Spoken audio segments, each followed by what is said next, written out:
This episode was pre-recorded as part of a live continuing education webinar. On-demand CEUs are still available for this presentation through AllCEUs.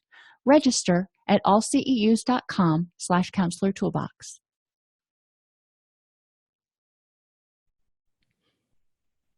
I'd like to welcome everybody to today's presentation. We're going to continue the Journey to Recovery series. Today we're talking about defense mechanisms and coping skills, specifically how to teach them to clients and, what function they serve. We're going to differentiate between coping skills and defense mechanisms and identify the purposes for each. Now, we'll talk about that in a minute.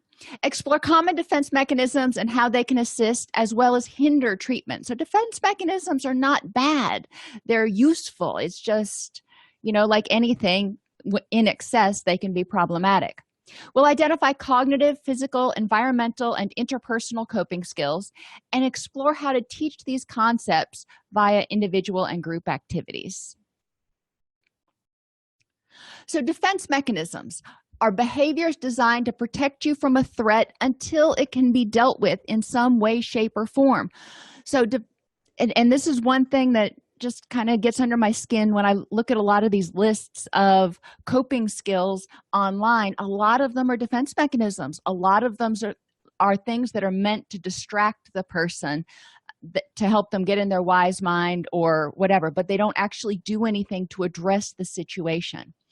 Coping skills are behaviors that help you change the situation or change the way you feel about or react to the situation.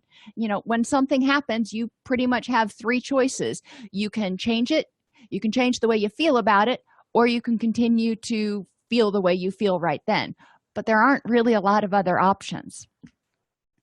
So one activity that I do with clients at the beginning is, I call it draw a card. I'm not creative with titles. So on index cards, I write different types of defense mechanisms and coping behaviors.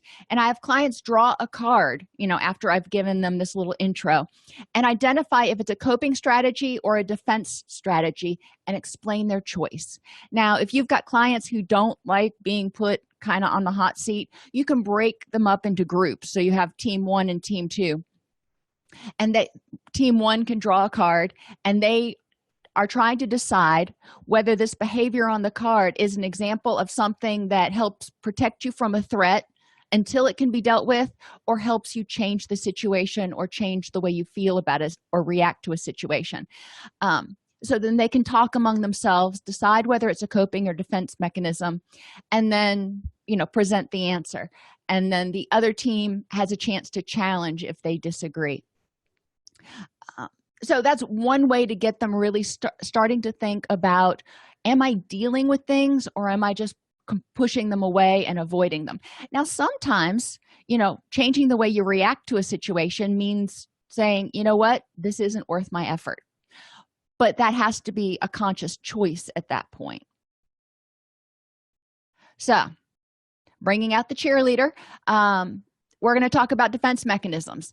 And some of the ones that we talk about, or all of the ones that we talk about in group, are listed here. So denial and repression. These are defense mechanisms where you go, it just didn't happen. Like if you get a phone call and you get bad news, you may hang up the phone and go, okay, I didn't just hear that, and try to pretend it didn't happen.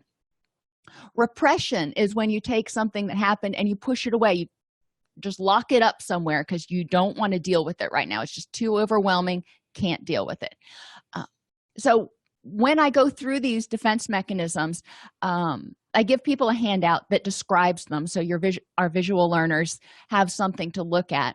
But then we go around the circle for each one, and I typically call on people to give an example of how they have experienced or expressed this, remembering that none of these are bad reactions to something. They can be very protective right in that moment, where you go, okay, this is too overwhelming. I need to put it in this little box over here until I can get some social support and really think about what's going on. So, that's really important. So that denial and repression, asking clients how they experience that or express that, how they've used that defense mechanism. And the reason is we do this is I want clients to really see that they operationalize, they use these defense mechanisms every day. And again, they're not bad or good, they just are. It's kind of what you do with them. Like duct tape. Duct tape is not bad or good, it's what you do with it. I mean, you can use it to do some really helpful things, but if you put it on something you're not supposed to, like the wall, it tears off the paint. That's bad. So it's how you use it. And with younger clients, obviously give them multiple examples of how they may have used this. And really young clients may not have used all of these, probably haven't. So you want to focus the defenses that you present to your group based on how old they are. By the time they get to be teenagers, they've probably used all of these at least once. Avoidance is one that it's a perfectly okay defense mechanism. It's pushing that thought away for the moment. It's going, I can't and I won't deal with this right now. I know it's there, but I'm going to avoid dealing with it until later. And that's really helpful. If you get upset at work, or if you get bad news when you answer the phone when you're driving somewhere and you get bad news and you're like, oh my gosh, having a emotional breakdown on the middle of the interstate, probably not a good idea. So figuring out ways to avoid dealing with that until you can focus on it is really helpful. And some things that people do with avoidance, they can go on a mental vacation, they can change the topic. If it's something they just don't want to talk about, I'm going to avoid it. And we talk about different ways that people have experienced this. Sublimation is the redirection of unacceptable impulses. So if you get angry and you just really want to rip somebody's head off, obviously that's not okay. So what do? What are some examples of things that you do when you get really angry to take that energy that you've got just bubbling up and put it into something positive? One thing, and it's not, well, it does work as sublimation. When people get really upset on our residential unit, I used to, we would go, and the first thing we would do is break them up and say, okay, let's go and let's move, because their heart rate is up, their breathing is up, they're in that state as if they were working out. So what do? We go outside and we walk. So then their body is starting to get in sync with their heart rate and their breathing, and things start to mellow out a little bit. They will start breathing more slowly because we're not going to go out and run. We're going to go out and walk. So it's kind of like a cool down after a hard workout. Other sublimation activities, if you have a lot of anger about something, you can use that in advocacy activities. These are the kinds of things that we're looking at. Withdrawal from social supports. Sometimes, you're just overwhelmed, you're exhausted, you're angry, whatever it is, and you just can't, you push away. And that's sometimes okay if you just can't take any more input. Sometimes you just need a break and a breather. And this is especially true for people who are more introverted, because they like to think about things for a second before they share with others. And they're not, extroverts tend to like to talk things out and they think while they're talking. Introverts want to think about it, ponder it, get grounded in it, and then discuss it. So sometimes people just need a minute. Regression, we've all done it. We have all thrown a temper tantrum at one time or another, even when we were way too old to throw temper tantrums. But we've all done it. And I think everybody understands a temper tantrum. And if you're talking with parents, helping them see how their children might be acting out some of these, how might their child regress when he or she gets really stressed out? Did they become more whiny, become more disorganized, become more irresponsible? How do these things work? Acting out is kind of, well, it's not the opposite of regression, but acting out is just, taking that energy, those anger or anxiety impulses and just throwing them out there, hitting, biting, things that are not going to be acceptable behaviors. Acting out can also be yelling and throwing a temper tantrum. It can be things like, fine, I didn't get the promotion, I'm just going to quit. Really impulsive behaviors designed to try to hurt someone or something in some way. Reaction formation is acting the opposite. So if somebody tells you something and it really upsets you and you're like, okay, that's fine, not a problem in the world. That's reaction formation. If you're trying to convince yourself and or convince that person that everything's fine. And again, this has its place. When your boss tells you something and it really makes you angry, right then and there might not be the best time to have a discussion about, why it makes you angry and all that stuff. I mean, boss employee relationships are different than, other relationships. So it may be that you need to act the opposite and go, okay, it's all good. Go and think about it. Because if you act the opposite, it gives you a chance to de-escalate. Again, get in the wise mind. This is what all of these defense mechanisms are supposed to help you do. They're supposed to help you get into a safe place emotionally, cognitively, and physically so you can better choose the best choice of action for you. Dissociation. And, a lot of people who are trauma survivors dissociate. It's becoming a fly on the wall, separating from your body, feeling like you're just not even in that body. You can hear what's going on, but you're not there physically. And people dissociate in a variety of different ways. Projection is placing unacceptable feelings of one's own onto other people.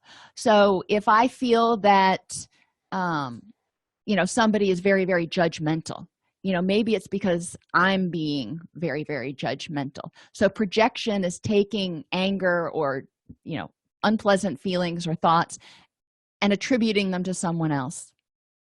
Displacement, and I don't like the example, but it's one that people use a lot. If you have a bad day at work and you come home and you slam the door and we'll say you get mad at the dog, and the dog's sitting there going, what did I do? I didn't do anything. Displacement is taking these impulsive feelings, anger or anxiety, these fight or flight feelings, and directing them at a safer target. So if it's not safe to scream at your boss, which it's generally not, then maybe instead of dealing with it in a healthier way, you take that anger and you take it home and you scream at your family all evening long. And so they're a safer target because they can't fire you, but that's not really fair to them. So we want to look at how are people acting, and people can displace emotions in the present as well as from past experiences. So if you had a bad reaction to something in the past and something in the present triggers it, you may have that sort of transference reaction and displace those feelings onto the current person, which happens in relationships. If you've had a bad breakup and something in this current relationship triggers that feeling, you may take it out on that person, all the feelings and hurt you had from that past relationship. But more often than not, displacement is more in the present. You get angry at somebody in the present, you get off the phone with your mother or father and they just ticked you off, and you just go through the house like a terror, and everybody's like, ooh, mama's on the warpath, stay out of the way.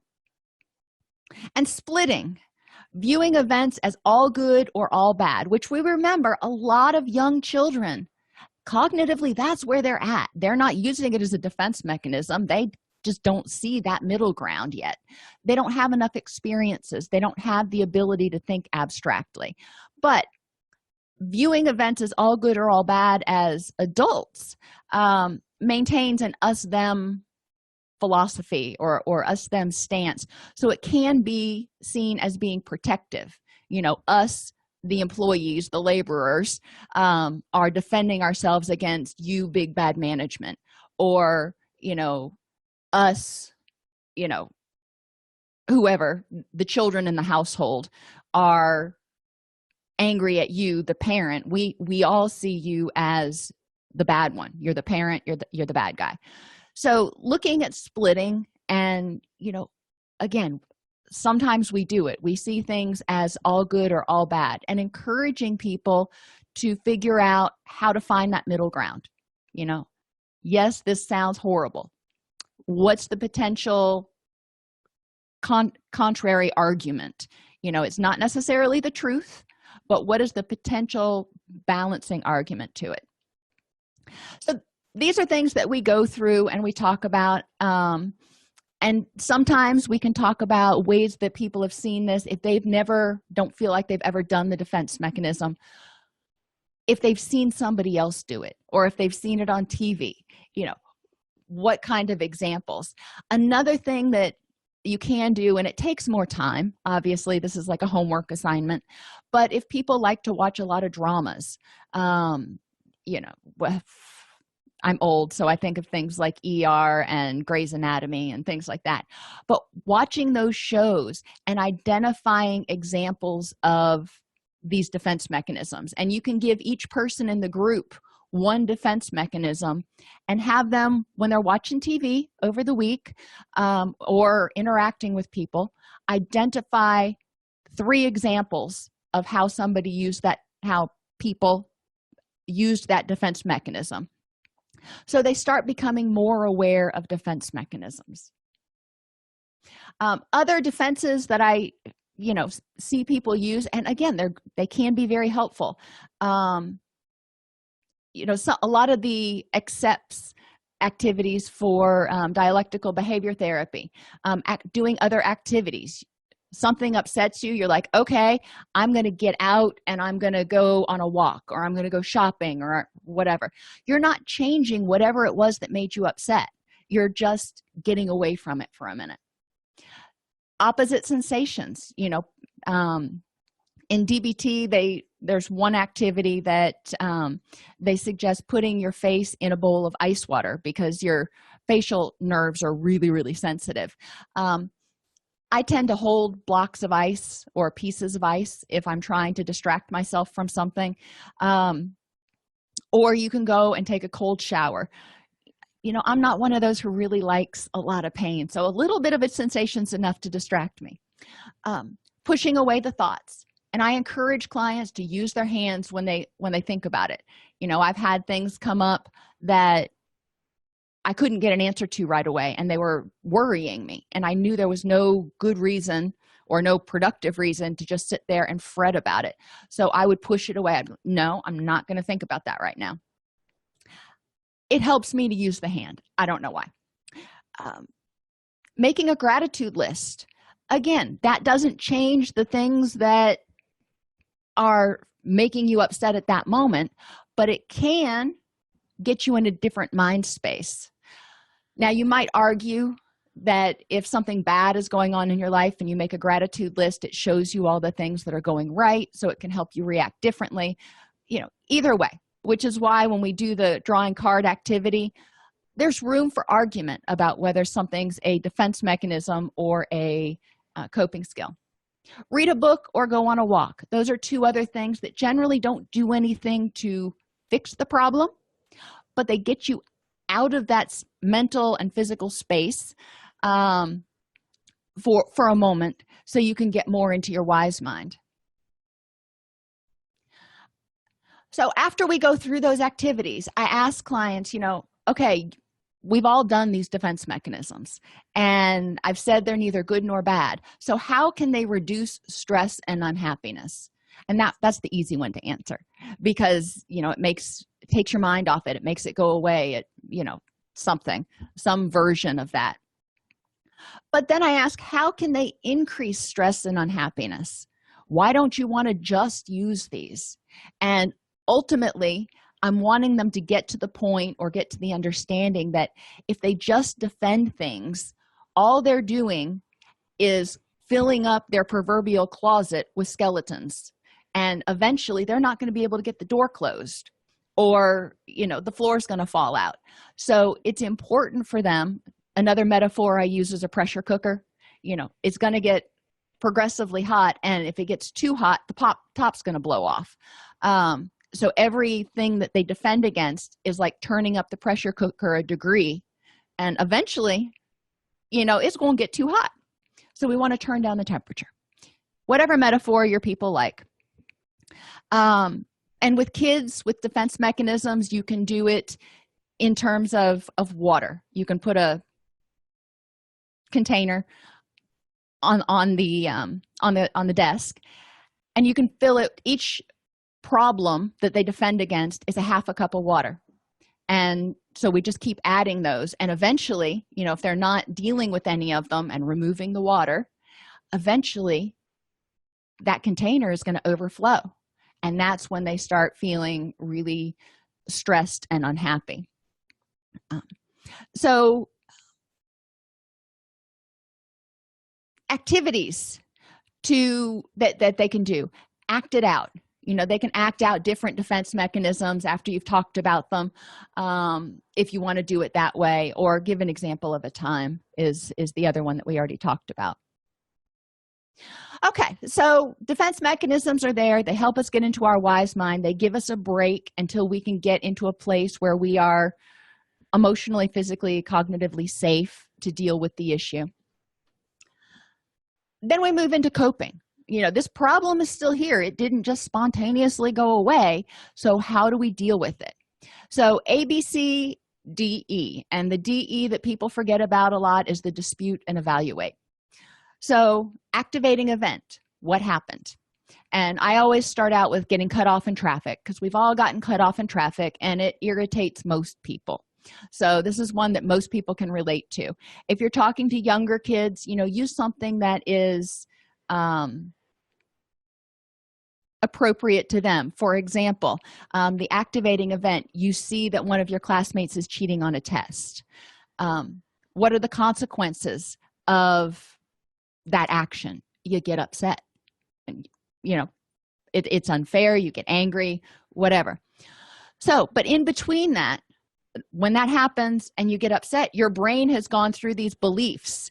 So we want to talk about, what are your beliefs about the situation that are leading you to get upset? And we'll just list those out. And with getting cut off in traffic, I could have been killed. The person was rude. They have no respect for anybody else. How dare they? Whatever. Lots of things go up there. And then we go through and D, dispute them. So could you have been killed? Well, maybe. But what is the probability in that particular situation that you could have been killed? It was likely an inconvenience and you had to put on the brake, but highly unlikely that it was that close that you could have been killed. So we may tone that one down a little bit. The person has no respect for anybody else. Possible. It's also possible that you were in their blind spot and they didn't see you, or they were talking on the phone or, playing with their radio and they didn't see you. Now, you could argue that that shows a lack of respect for other people, or you could argue that that's distracted. But you see how we go through and talk about each one of these beliefs. And I am open to what people think about with, what their automatic beliefs are and whether they think it's appropriate to mark it off or not. And, we can debate those. That's fine. And it opens up a lot of good discussion to help people not only understand their perception of things, but also to understand that it's only their perception, and to maybe get the idea of what other people's perceptions might be like. So when we dispute, we ask, are the beliefs based in fact? Did it actually happen? Do we know this to be actually true, or are we assuming? Are we considering the whole situation? Maybe the person that cut you off was needing to get over because somebody else was getting ready to T-bone them. We don't know. Well, maybe you do, but you want to consider the whole situation. Are you thinking in extreme terms, like I could have been killed? Well, yeah, you could have been, but that's kind of extreme for somebody, making you apply your brakes a little bit. And is it a high or low probability, whatever your thought is, that this actually happened? And again, I could have been killed. That's probably pretty low probability for most times that we get cut off. Not every time, but most times. Okay, so we've disputed all those. We've toned down some of the extreme ones. And then we evaluate.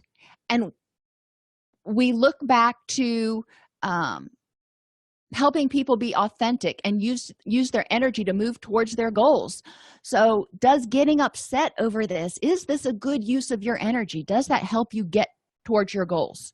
And I think I've shared with you guys before, there was one time that somebody cut me off and my toddler was in the back seat. And, I was like, you idiot, what are you doing? Or whatever. I said something. Thankfully, I don't think any expletives were in there. And he's like, Mommy, why are you yelling at the person? They can't hear you.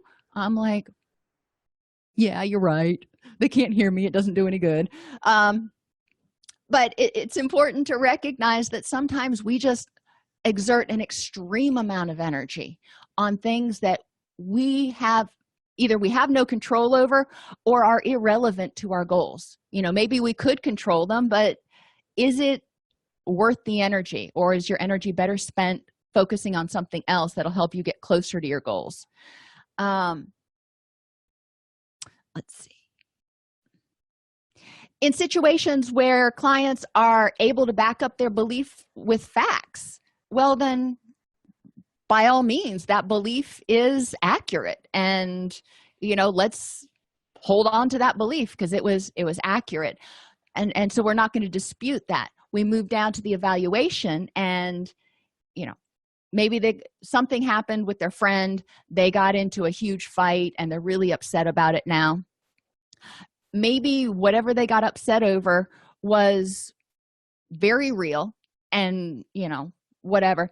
But then evaluate, is staying upset at this person going to help me achieve my goals, whatever those are, whether it's repairing the relationship or being true to myself or whatever it is staying angry. And that's the key. Anger, anxiety, even happiness, they are natural emotions. We're going to feel them. But sometimes they're not accurate. Anger and anxiety tell us to fight or flee. That's our body's way of saying, hello, there might be a problem, kind of like a smoke alarm. And, it can be faulty. When a really strong wind blows and we've got the windows open, our smoke alarms sometimes go off. There's no smoke, there's no fire, there's no problem. It's, dust getting in there or something. I've never figured out what makes them go off. But the smoke alarm tells me, hey, pay attention, there might be a problem. And that's what our feelings are. That's our internal smoke alarm going, is there a threat? Doesn't mean there necessarily is one. And then helping people evaluate, is this thing a threat right now? And if it is it a threat that's worth my time? Is it something worth me getting wound up about? When we have and we do frequently have tornado warnings around here, yeah, I could get all stressed out. I could, but there's no point in it because the tornado is either going to hit or it's not. So we go down into the basement, we do what we need to do, and we sit with it. That initial flood of anxiety, gives us the energy to get up and move and get everybody and the cats and dogs and birds down into the bathroom. It's a cozy little place, let me tell you. But we evaluate the best course of action. Is staying anxious and worried about this and fretting over it going to change anything? And if not, what is the next best thing we can do to improve the moment? Radical acceptance and backward chaining is another coping skill. when we have people identify, and I stick with the acceptance and commitment therapy verbiage for unhooking, instead of saying I am angry, I have the phrase or the clause. It's been a while since I was in English 101. I am having the feeling that I am angry or upset because, or they can even shorten it to I am feeling this way, because we know that feelings change, feelings come and go. So I am feeling some way because, like, I am feeling angry because my car broke down. Okay, you feel angry, it's interrupting your day, it's probably going to cost a lot of money to get fixed, yada yada, it's inconvenient. Okay, so you feel angry. What contributed to me getting upset over this? So encourage them to think, what are my thoughts about this in the present moment? So they're looking at, in that immediate past, what were my thoughts that contributed to me getting angry that my car broke down? But then I also have people go backwards and say, what else happened during the day that made me more reactive? So if they're going along and they're having a pretty good day and they're not pressed for time, whatever, and their car breaks down, they're probably going to have a different reaction than if they got up, they stubbed their toe, they forgot to eat breakfast, they're running late for work, and then their car breaks down. There's lots of things that led up to the intensity of their reaction.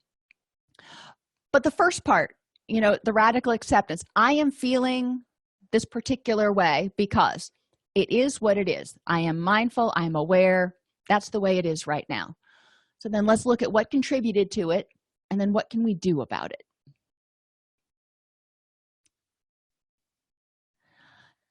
Psychological flexibility is another one, and it kind of builds on everything else. And we start with that mindful acceptance, being aware in the moment of, I am feeling a particular way because, I'm feeling angry, I'm feeling guilty, I'm grief-stricken, I'm feeling grief-stricken, whatever.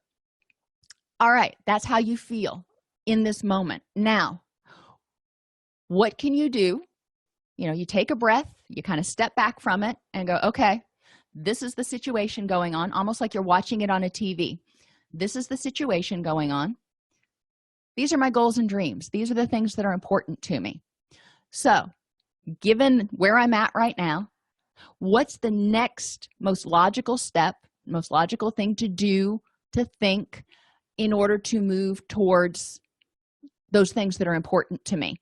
So, and you want to look at things to do and things to think. You want to help them really think about their actions and their reactions and their thoughts. So if they're upset right now, they could have thoughts telling themselves that they're stupid or they're useless, or is that helping them get closer to what's important to them?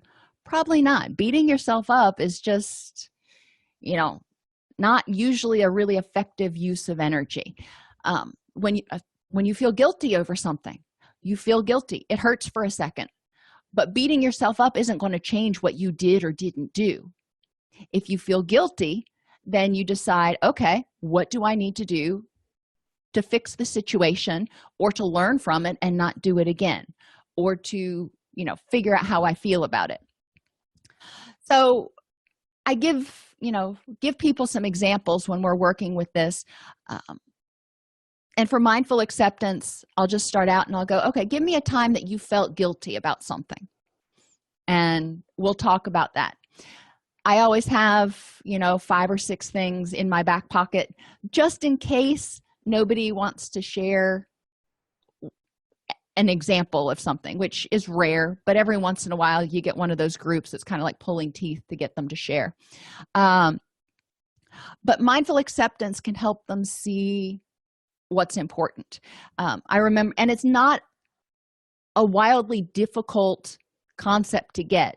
I remember my daughter when she was 10, bless her little heart, I was doing something and I was getting upset over it, and I was getting frustrated, and it was something that was not important. And she just looked at me very matter-of-factly, and she said, "You're getting upset over that again." And I said, "Yes, I am." And she said, "Now, is doing that and getting upset over that helping you move closer to or further away from your goals?" I was like, really? Really? A 10-year-old throwing my own words back at me? I'm like, further away. So I quit doing what I was doing. But, a 10-year-old, she got it. She understood. She saw what was going on. So this is not a concept. I mean, if you get into the ACT matrix and all that kind of stuff, it can get a little overwhelming. But psychological flexibility is a pretty simple concept. If you accept how you feel, and that's okay. That's the hard part, is going, I feel how I feel, and that's okay. But what do I want to do? And one thing you can do with coping skills and the psychological flexibility is have people create, and if you want to do an art project, create a collage, any way they want to represent what are their goals and dreams. When they are happy, whatever that means for them, what people are in their life, what things and experiences do they do? I mean, are they healthy? Do they get to go to for me, being healthy, getting to go to the gym regularly, having a productive garden, having my animals around, doing animal rescue, all of those things are important to me. So those go on my goals and dreams board, and it can be a poster, it can be an online collage, it can be a wall with pictures, whatever it is for that person. It can even just be a narrative about what's important to them, but that is their destination. So when they are feeling a feeling, they can stop and go, all right, is this issue, whatever this issue is, even worth my energy, even worth the energy that I could be using to move towards my goals and dreams? Now, if it's something that's blocking you from getting to your goals and dreams, maybe you got passed up for a promotion for the third time, and one of your goals and dreams is to be a CEO. Well, maybe it's not a good fit at that organization. So it's worth the effort, potentially, to put in your resumes elsewhere, to figure out why you didn't get promoted, and to start working on some of those characteristics so you can get promoted, whether it's there or at another organization. So yeah, that might be a reasonable use of your energy, because you're upset, you're angry, you're however you feel, and that's valid. That's your body, again, saying you got to do something. We don't want to stay right here. This is uncomfortable. This is threatening. This is unpleasant. You got to do something. So what are you going to do about this situation that moves you closer to your goals and dreams? Then there are other things like getting upset over, a hurricane coming in. I used to live in Florida, and oh my gosh, whenever the hurricanes would start being forecast, they tell us 2 weeks ahead of time, and you start watching the spaghetti models and the projected paths, and you can get all freaked out about it. And it's easy to do because you're inundated with it on the media, and sometimes you just have to turn off the TV, because watching the media and watching the news constantly about that's doing nothing but increasing your anxiety. It's not increasing or decreasing the probability that a hurricane is or is not going to hit your locale. So sometimes you've got to say, all right, I'm scared about this hurricane coming. So how am I going to use my energy? Am I going to keep watching the news and getting upset? Or am I going to take that energy and, get some sandbags to put around the house and board up the windows, and then go on about my life and do other things that make me happy, because there is nothing I can do to make that hurricane go away. No matter how hard I blow, I ain't going to change the wind direction. Change my reaction. And, sometimes we can't change the situation. It's just the way it is. And I agree with Tom. A lot of times I tell people, if they're feeling stressed out, to turn off the news. It doesn't matter what news station you listen to. It's adversarial and it focuses on the negative. Every time I turn on the morning news here, literally every time, and I'm from a smaller town, so moving to Nashville, it's a little bit different. But every morning news, they talk about somebody getting shot somewhere, and I'm like, really? If you listen to the news, you would think that it's a really dangerous place to live, and comparatively speaking, it's not. So, turning off the news, if you need to get an idea of what's going on, only looking at it for a specific period of time every day, like 20 minutes, or asking Alexa to give you your rundown or whatever it is, so you don't get sucked in, can be helpful. But changing your reaction, embracing the dialectics. What is the benefit and the curse to whatever's going on? I mean, this is an unpleasant situation. However, what good can come of it? So if you get passed over for that promotion, or if your spouse files for divorce or whatever it is, okay, that's going to hurt, or it may hurt, whatever. But then you want to look at, all right, it is what it is. How can I improve the next moment? I don't have to sit in this unpleasantness. So what opportunities does this open up for me? Or, this hurts right now, but I've managed to get through other things. I've got social support. I've got people I can rely on, even though this person is walking out of my life right now. So there are a lot of different ways that people can change their reaction from feeling disempowered, hopeless, and helpless to feeling empowered, encouraged, and motivated. That's where we want to go. So when clients are talking with me about things that are extremely distressing to them, and obviously empathy and reflective listening and all that, but ultimately I want to get to the place where they can go, okay, this sucks, but how can I look at this from both sides? Or how can I get stronger from this? What can I learn from this? So they're not seeing it as all bad. They're not seeing it as a negative. They're seeing how they can take this and use it in some way to help them, and I sound like a broken record, move towards their hopes, goals, and dreams. Making comparisons. This is one of those DBT things, and it can be helpful if you're feeling dejected and you feel like everybody's against you and everything is going wrong, and you're in that negative mindset. Comparing yourself to other people can sometimes put a different spin on it. If you're like, things are going really rocky right now, however, I still am doing better than this person who has paranoid schizophrenia, is addicted to opiates, and living on the street. You're doing better than them. So getting perspective on how bad things really are is another way to help people feel a little bit, smidge, more optimistic.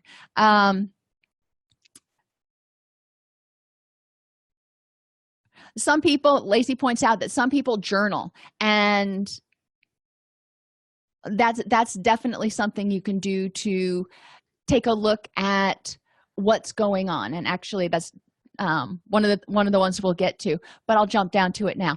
Journaling, and I call it journaling for understanding. There's journaling just to unload. There's journaling just to write. But then there's journaling, you write something down, and then you go back and you look at it to try to understand, why is this bothering me so much? Or why am I nervous about this? In order to help you identify your cognitive distortions or your unidentified beliefs yet.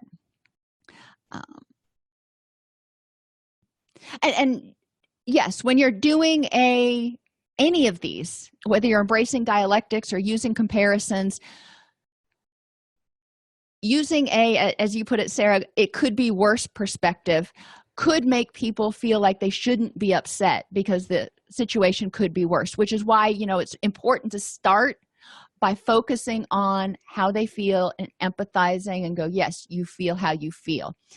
Like I said, I don't like the comparisons one, but it does work for some people. And even dialectics, you need to tread very lightly sometimes, because I don't want people to hear me saying, I hear you're suffering right now, but what's the silver lining?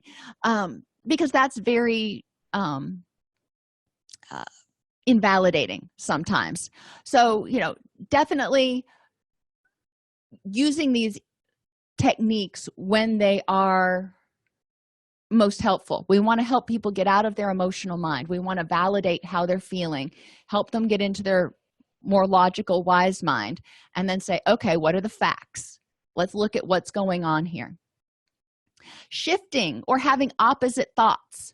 So if you're thinking that you're disempowered, if you're thinking that you're helpless and hopeless, having opposite thoughts. In what ways do I have power in this situation? In what ways can I make this situation better? So focusing on how the person is empowered or can be productive or whatever. And using those opposite thoughts is really important, but they've got to get past the feeling first, because just telling them to have opposite feelings, that doesn't really change much. But if they can have opposite thoughts about the situation, it can help. And even shifting just a little bit, like taking a different perspective. So if you're standing in line at a store and it's a really long line and the cashier is going really slowly, and you start to get irritated that there are no other lines open and this cashier is going really slowly and you're just stuck, and there are a lot of people who hate being in lines.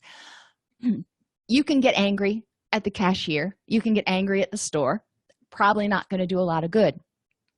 If you have opposite thoughts, if you remember, well, they're keeping prices lower by not having as many cashiers, and maybe this cashier is doing the very best they can. Not everybody has the same talents and abilities that everybody else does, or maybe this cashier had a really bad morning and they're struggling to keep it going. So trying to have empathy for that person instead of getting frustrated can be helpful at having opposite thoughts. Imagery, visualizing the opposite. So if you see somebody as threatening, and there are people that I've encountered in my past and worked with in my past that I was scared to death of, and being anxious and scared of them didn't do any good. So visualizing the opposite, visualizing myself as powerful and that person as less powerful, helped me approach those situations a little bit more. You can choose not to invest energy in it, and that is a way of changing your reaction. If you say, okay, this is how I feel, it is what it is, but you know what, it is not worth my energy. That's a choice, and that's a way of changing your reaction, because you're not going to hold on to it anymore. Explore alternate explanations for why it may be occurring. If you didn't, I keep going back to a promotion because most of us have been passed up for a promotion at least once. So explore alternate explanations for why it might be occurring, not they always try to keep me down or they're never going to let me advance, but why might it be occurring? Or maybe there was somebody else that was actually better suited to this particular position. Hopefully the supervisor was trying to put the best person in that place. Prayer works for some people, and Sarah points out that the serenity prayer can be really helpful. Grant me the serenity to accept the things I cannot change, the courage to change the things I can, and the wisdom to know the difference. Well, if you sit there and you think about a situation like, okay, what things in this situation can I not change? All right, I'm going to put those in the acceptance bin in my head. What things do I have the power to change? So that long line at the store, for example, you could go over to self-checkout, or you could leave your buggy and go out and come back on another day. There are different things that you can do. You don't have to stay there and be miserable. Seek social support. Sometimes just bouncing ideas off somebody else can help you change your reaction because you feel validated, and then you can, get different perspectives, problem solve a little bit easier. And then, like we talked about earlier, journal for understanding, journaling with a mission to get into your own head. Freud used to record himself, and I don't I don't think they had recording devices back then. I think he probably wrote out his thoughts, and then went back and reviewed them. It's kind of like when we tape our sessions and we go back and we review those. We're not journaling during the session, but the videotape is an archive or a journal, if you will, of what happened in that session. Then when we go back to review it, we question ourselves and we go, okay, why did I ask that question at that point? Or why didn't I hone in on this particular issue? Or whatever the case may be, whatever questions you ask yourself. But journaling for understanding can be really helpful. Remove yourself. Changing the situation is another thing you can do. Just get the heck out of there. If you are at a family gathering, and we're getting close to holiday season, so those come up a lot, and Uncle Bob is just really pushing every single button that you've got, remove yourself from the situation. You may have to go back in, but at least you can remove yourself so you can get into a clearer mindset and then figure out how to change it. Or you might choose to change the situation by leaving. Looking at how to use your energy. Is staying at this in this situation important to helping you move towards your goals and dreams? And if it is, then you may choose to go back in. But if it's not, you may say, you know what, I'm done, I'm out, and leave. When I used to have to do Chamber of Commerce mixers, I hated those. I am not a good mixer type person. I get really uneasy in those situations where there's like 60 people I don't know. And I would go because I had to, and I would stay there as long as I had to. But then, when I just couldn't take it anymore, I would remove myself. I'd say, you know what? I did what I had to do. I'm out of here right now. So sometimes we've got to do things that are uncomfortable, but you don't have to necessarily keep doing them indefinitely. And finally, make a plan. Encourage people to learn about the problem and alternatives, identify what they can and cannot change, seek consultation, and brainstorm. For a lot of parents around here, they switch to they call it year-round school, even though they have 2 months off in the summer. But every 9 weeks, students have a 2-week break. And thinking back to when my kids were in public school, I'd be like, oh my gosh, parents are constantly having to find childcare, and that would be frustrating and irritating, that every time you turn around, you're trying to find something to do with your kids, and it gets expensive. So you could get angry about it and stay angry about it. Doesn't do any good. Kids are still going to be out of school. But you can make a plan. So you know the problem. So you look at the calendar, figure out what days they're going to be off throughout the school year. And what are the alternatives? Can they go to camp? Can they go to the next door neighbor's house?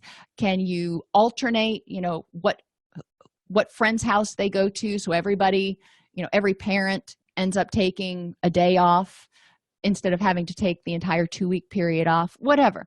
There are alternatives. Identify what you can and cannot change. Well, at the moment, you can't change the school schedule. You can potentially go to the school board meetings and see about getting it changed, but that's probably not going to be very effective. Seek consultation. Talk to other parents and figure out what have they done to deal with this relatively inconvenient school schedule. And then brainstorm. If you still haven't come up with any ideas or ones that you think will work, brainstorm what are the possible options for what to do with junior on all those days the schools are closed. Other coping skills, one thing at a time. Too often when people start getting upset about something, and maybe they defend against it, and that's okay, but too often when people are upset, they try to fix 6 different things and they're distracted. One of the best things for coping is to be very mindful and know how you feel in the moment, what you need, and focus on one thing at a time. I talk about this with a lot of my clients when they are having difficulties with a significant other and they're fighting a lot. I'm like, okay, when you have a disagreement, instead of throwing out this litany of done me wrongs, let's start with do one thing at a time.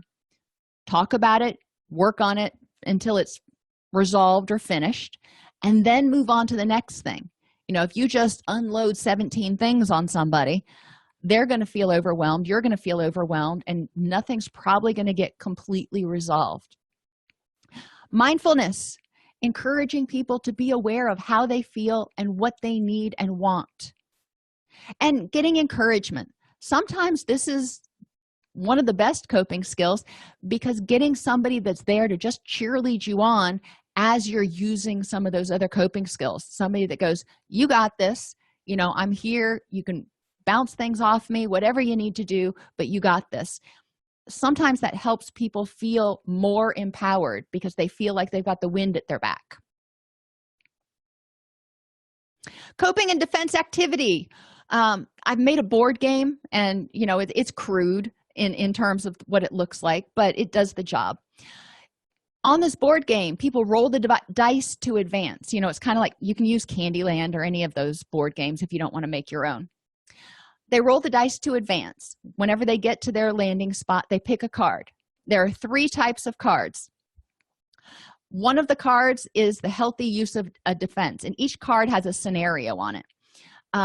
So Sally was angry. She got passed over for a promotion, so she started looking for a new job. So name what was going on and identify why it's a healthy response. So this would be potentially sublimation.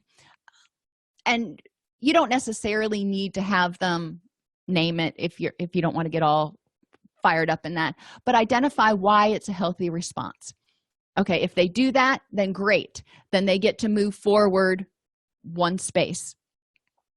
So they rolled the dice, they move forward however many, and then they move forward another space. The other type of card is unhealthy use of a defense mechanism, such as Jim was worried about a mole on his back, but forced himself not to think about it. So he denied it, he repressed it, it wasn't there. That wasn't really helpful, because that mole ended up getting worse and, whatever. So he moves backward 1. And then a healthy use of a coping skill is also a 1 step forward. Jane got upset about something someone said on. So she completed an ABC worksheet to try to understand why it upset her so much and get a clearer idea on the best way to handle it for her. So, those are the types of cards in each stack.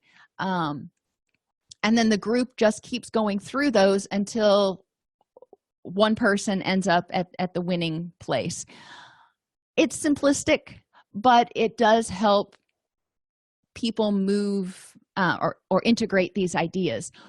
One thing you can do if you've got a lot of time, or if you've got an intern, is have the interns listen for examples of healthy and unhealthy uses of defenses and healthy uses of coping skills in client discussions, and make notes of them. And then you can continue to make new cards regularly, so you have situations and scenarios that are applicable in general to your client base and your client population at that point in time. And then people can talk about it. Finally, preventing things from building up. Journaling. If you journal, it helps keep things from cluttering your closet, because you're getting stuff out and you're realizing, what's going on. Daily mindfulness, asking yourself, how do I feel? What do I need? If you feel upset, then figuring out, what is it that I feel upset about and how can I handle it? Talk it out. It's really good for people to have social support and talk it out, just to, hey, how was your day? Oh, let me tell you what happened at the office. Just letting things out so you're not bottling them up inside. Sometimes it's just getting them out and getting some sort of validation or encouragement is enough to help people say, you know what, that's not worth my energy to worry about anymore.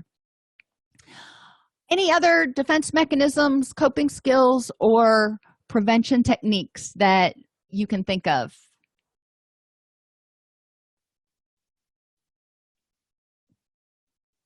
So defenses are essential to helping people get into their wise mind and avoid impulsively reacting. It helps them get into a safe space where they can effectively solve the problem. or solve the situation so they can feel better. Coping skills help people review situations that have happened and identify how to change the situation or change their reaction so they're not just stewing or holding on to anger, resentment, guilt, anxiety, depression, any of those dysphoric feelings. There are a variety of tools for coping and defenses. You can suggest to clients that they create an emotion emergency card, which usually focuses on effective defenses that can be used in the moment, sort of like emergency first aid. So if people at work trigger you and make you angry, what can you do until you can deal with it? What can you do to keep yourself from lashing out at them? People need a plan for how they're going to address the issue, whatever it was, after they get into their wise mind, when they get into their safe space. So we don't want to just stop with the defenses. It's like, okay, you defend against this stuff, you behave at school all day, or at work or wherever, but you're taking in stress and you're taking in stuff. So once you have all that stuff, how do you unload it so you have turned down the temperature and you're ready to start again the next day? All righty, everybody. Thank you for being with me today. If there's any questions or comments, then feel free to hang out. I am yours as long as you want to talk. Otherwise, have an amazing weekend. If this podcast helps you help your clients or yourself, please support us by purchasing your CEUs at allceus.com or getting your agency to sponsor an episode. A direct link to the on-demand CEUs for this podcast is at allceus.com/podcast CEUs. That's allceus.com/podcast CEUs. To sponsor an episode of Counselor Toolbox and reach over 50,000 clinicians per week, go to allceus.com/sponsor. Thank you.